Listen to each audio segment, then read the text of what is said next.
hit the menu button, and by using the arrow, go down to Bluetooth. Press the Play Stop button in the middle of the arrow to select. Now, choose Link to Cell. You can have up to 2 devices. Select the first one. Panasonic is now in pairing mode. Let's begin with the Android phone. Swipe your finger from the top to the bottom to access the drop-down menu. Press and hold the Bluetooth button to access the menu.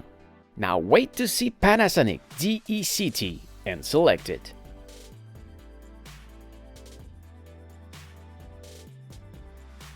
A password will prompt. Validate that it is the same than the one shown on your phone screen and hit OK. Authorize everything on your Android device. And we are done.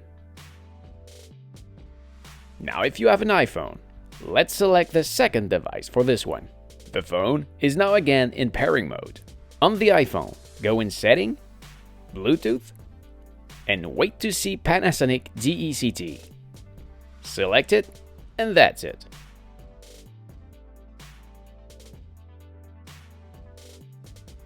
Now if you receive a call from a phone, Panasonic might not ring. This is because you must activate the phone by lighting up its number. Let's try again. There we are. You can now answer the Panasonic to receive the Android call.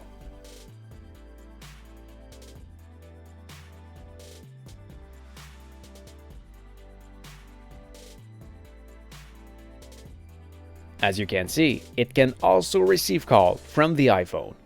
I answered this call with a remote handset. Now if you want to make a call from the Panasonic, select the phone you want to use. Then compose the number and hang up the phone.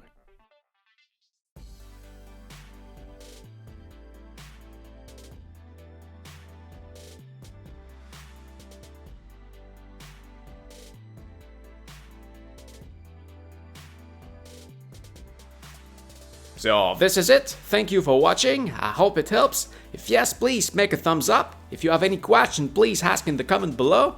I may simply answer you or even maybe make a video just for you. So don't forget to subscribe, and what you do see back there is from my main channel, so please come take a look at this right there. Thank you for watching again. See ya!